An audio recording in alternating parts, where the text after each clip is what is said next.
Hello everyone, welcome back to my channel Pupil Teachers Education. I hope you are doing well in your studies. Last session we have discussed about certain types of reading. Today we will continue with the topic reading skill, and today we are going to study methods of teaching reading. So let us start the session. In teaching reading, many methods are popular. Today we are going to learn some of them. Here are the methods of teaching reading: the alphabetic method, the phonic method, the word method, the phrase method, the sentence method, the story method, and the eclectic method. The first method is alphabetic method. Usually, teacher starts their teaching with alphabets. It means that they are using the alphabetic method. So here in this method, the unit of teaching is a letter. Here students have to learn letters by repetition and by rote. So most of the time, students do not find interest in learning the alphabets. But still, if the teacher conducts activities like singing song, showing pictures, watching cards, or teach with activity-based learning, the student will show their interest in learning alphabets also. In alphabet method, we just learn letters, not their sounds. So for speaking and reading aloud, it is must to learn sounds of written symbols, for which teacher can use phonic method. Instead of teaching complete word, the teacher can divide the word into syllable and teach sounds of it.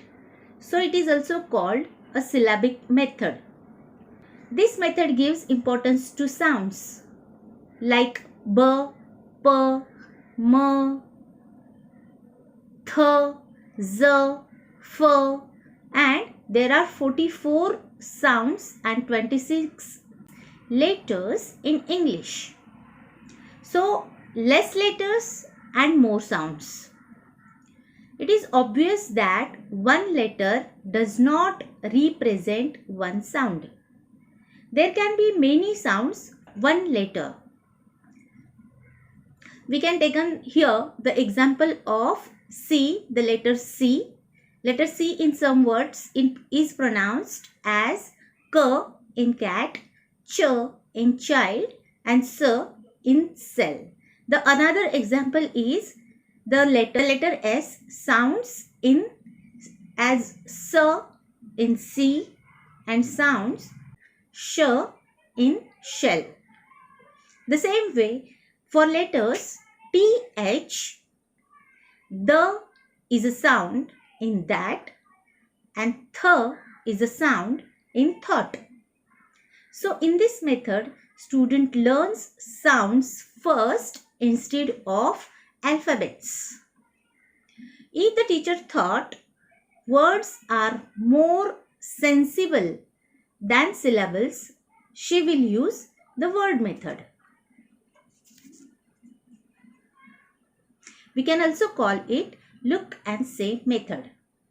She will use word method. The unit of teaching reading is a word. The students have to learn many new words. To understand the meaning of new words, the teacher can use pictures, objects, video clips, and the other teaching material. The students are encouraged to form an association with the written words, its sounds, and the meaning attached to it. To teach more and more words, teacher should use more and more teaching material. But many times, it is difficult to have pictures for some words like a, the, from, it, etc. Though it is very interesting method for teaching reading, it cannot use teaching aids every time for teaching words. So this can be a drawback for this method. Phrases are more meaningful unit than a word.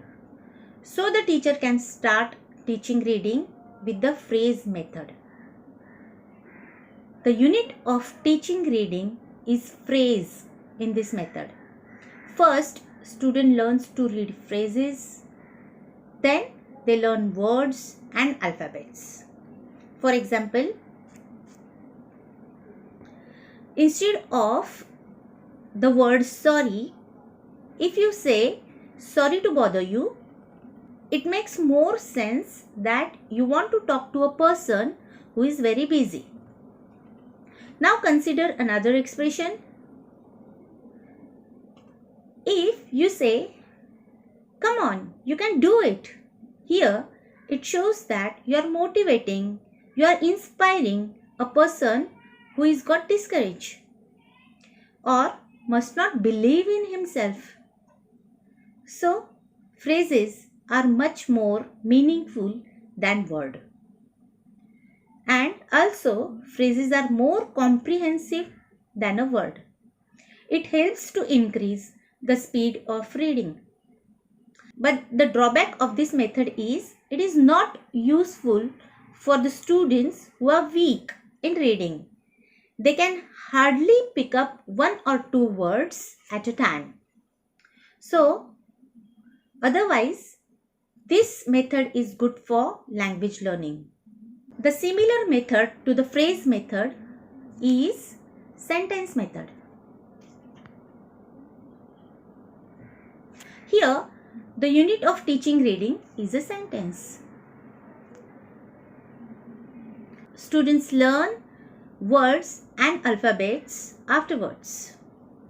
The some drawback is here that which we have discussed in the phrase method.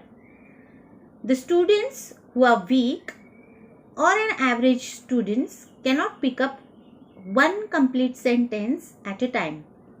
Considering the weak and average children, teacher can make use of various teaching reading material. For example, teacher can use substitution table, sentence strips with the pictures, and the other teaching materials can be also used for teaching reading. But the continuous practice should be done by the students. Mere teaching reading with the sentence method can be done only in case when the children are exceptionally good. Next is the story method. The difficulty level of a sentence method is increased here. This method is nothing but the extended sentence method. Small children always like to listen stories. When they learn reading, they like to read stories aloud. Before started teaching reading, the teacher should create a verbal context with the help of stories. The teacher can make use of flashcards and pictures and place it on the flannel board and discuss about the story with the students. The textbook of various standards consists of many stories for the reading purpose. Also, reading stories help students to learn cultural, national and moral values. Also, this method will help the child to cultivate the habit of reading. We observe that none of these methods is perfect in every respect. So, it is difficult for the teacher to conclude that which method is best and more useful for teaching reading. The method would be more useful by which learners benefit the more.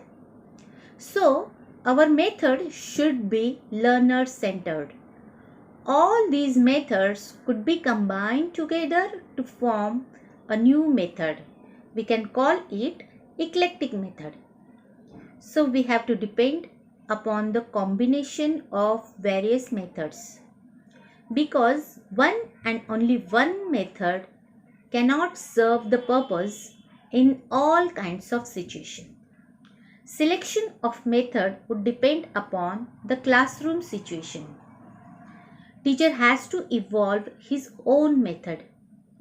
Depending upon the situation or by combining the different methods, reading can be taught. At the beginning, the child may not be good in reading. It is a specific job of a teacher to find out the slow readers and to help them to overcome their drawbacks. So here are few tips for development of reading.